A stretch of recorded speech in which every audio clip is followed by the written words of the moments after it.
Hello and welcome back to our channel study IQ judiciary. दोस्तों, आज के इस सेशन में मैं आपके साथ डिस्कशन करने वाला हूं, क्या कोई भी एडवोकेट मतलब बीए एलएलबी और एलएलबी पास करने के बाद स्टूडेंट जब अपने आप को बार काउंसिल ऑफ स्टेट या फिर बार काउंसिल ऑफ इंडिया में रजिस्टर करा लेते हैं तब उनको प्रैक्टिस करने का लाइसेंस मिल जाता है। तो जब वो प्रैक्टिस कर रहे होते हैं उस समय पर वो क्या एलएलएम कर सकते हैं, मास्टर डिग्री ऑफ लॉ कर सकते हैं? नहीं। बहुत ही ज्यादा कॉन्ट्रोवर्शियल टॉपिक है और सारे ही एडवोकेट्स के दिमाग में ये क्वेश्चन आता होगा। तो आज का वीडियो उन लोगों के लिए बहुत ज्यादा इंपॉर्टेंट है जो प्रैक्टिस कर रहे हैं और उन लोगों के लिए भी इंपॉर्टेंट है जो बीए एलएलबी या फिर एलएलबी में एडमिशन ले चुके हैं और अभी वो कंटिन्यूएशन में है। तो आज जो है पूरा डिस्कशन होने वाला है, क्या कोई भी एडवोकेट जो है प्रैक्टिस करते समय बीए एलएलबी कर सकता है या नहीं। दोस्तों, मैं आपको बताना चाहता हूं 2009 से पहले इस पे कोई भी स्पेसिफिकेशन और कोई भी स्पेसिफाइड रेगुलेशन नहीं थे, लेकिन 2009 में बार काउंसिल ऑफ इंडिया जो कि एडवोकेट्स को लाइसेंस देता है ऑल ओवर इंडिया प्रैक्टिस करने का, जिसे हम सर्टिफिकेट ऑफ प्रैक्टिस बोलते हैं,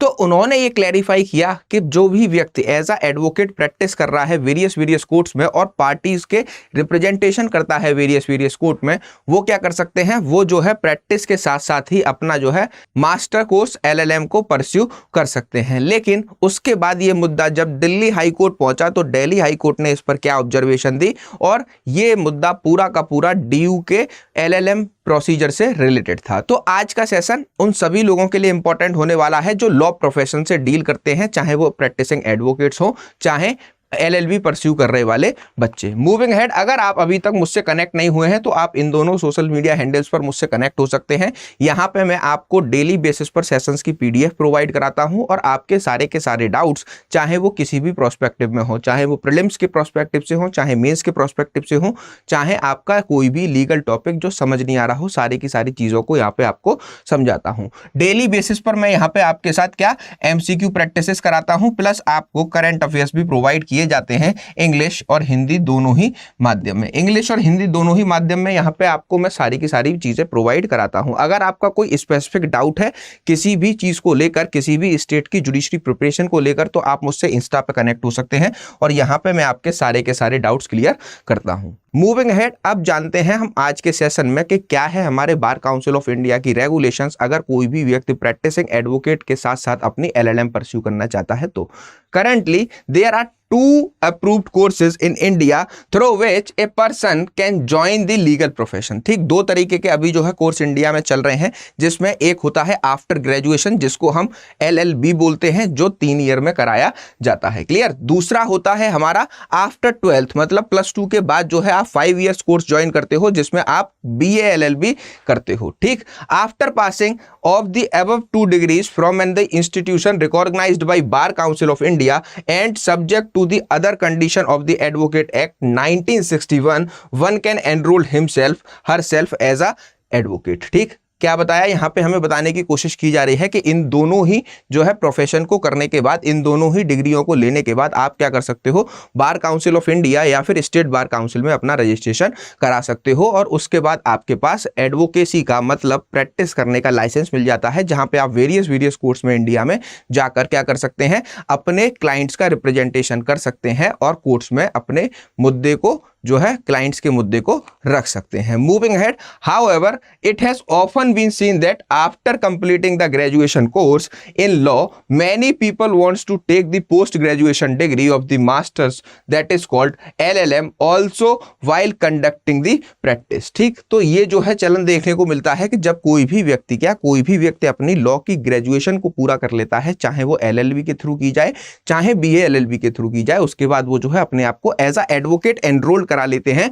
और प्रैक्टिस के साथ साथ वो है क्या करते हैं, अपनी एलएलएम को कंटिन्यू करते हैं। Clear. Moving ahead, situation before 2009 was not clear that as to whether it is permissible to do the LLM while practicing as a lawyer. However, the Bar Council of India in its meeting held on 18th और 19 दिसंबर 2009 resolve as follow। क्या कह रहे हैं कि 2000 पहले से ये situation पर कोई भी क्लैरिटी नहीं थी और बार काउंसिल ऑफ इंडिया की कोई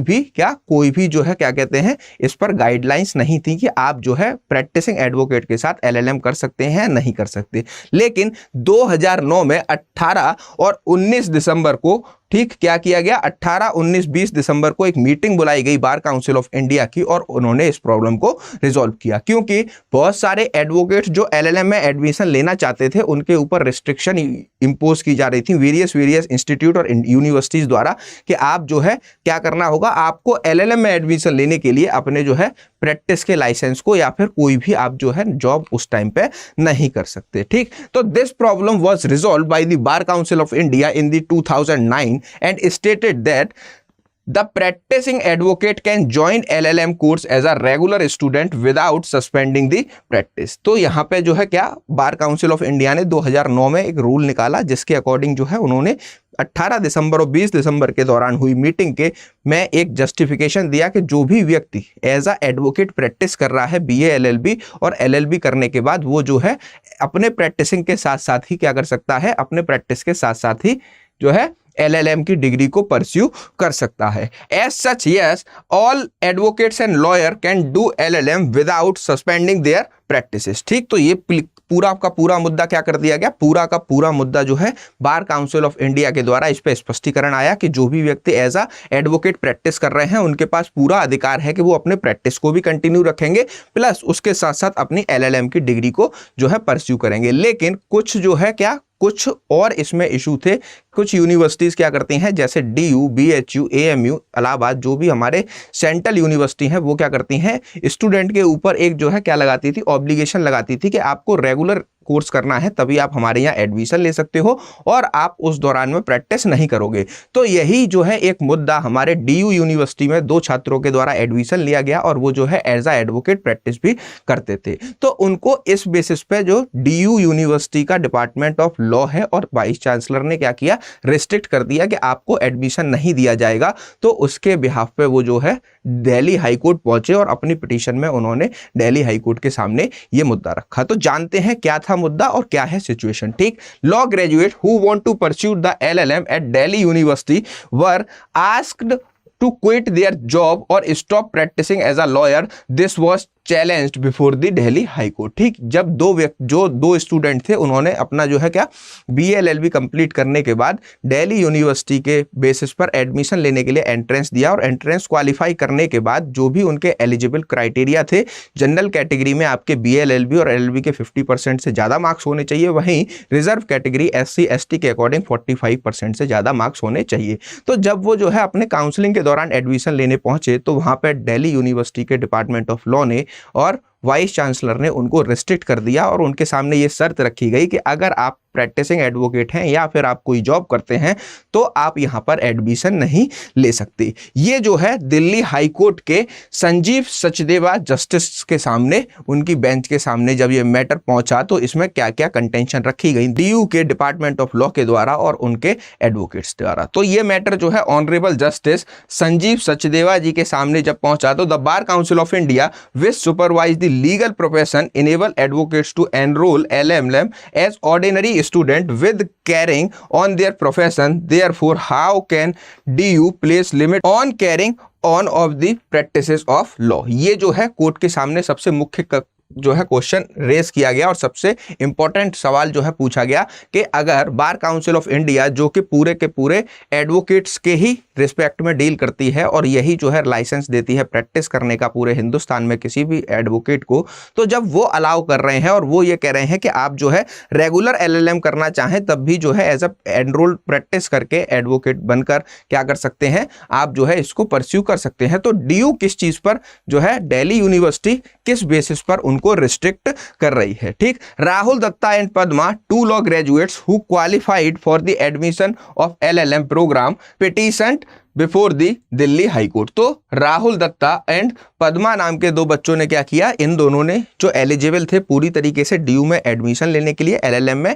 ठीक, इन्होंने ये पिटीशन फाइल की थी। For the 2-year LLB course, DU requires 50% in LLB degree course for the general applicant and 45 for the SC/ST candidate as well as merit in the entrance and exam। ठीक, तो entrance exam में जो है इनका selection हुआ था और इन्होंने एंट्रेंस एग्जाम के साथ साथ जो एलिजिबिलिटी क्राइटेरिया है DU यूनिवर्सिटी के LLM में एडमिशन लेने का, जनरल को 50% और SC/ST को 45% BA LLB में मार्क्स लाने होंगे या अपने LLB में मार्क्स लाने होंगे, वो भी फुलफिल करते थे। Moving ahead, when the petitioner went to the faculty of law to inquire about the documents they needed to bring the counselling, they were told that in addition to other documents they need to provide an affidavit saying that they will neither practice law और take a work while studying. ठीक, तो petitioner ने ये कहा कि जब हम DU LLB के काउंसलिंग के दौरान पहुंचे तो वहां पे हमसे बोला गया कि आप एक ऐसा एफिडेविट भी ला के दीजिए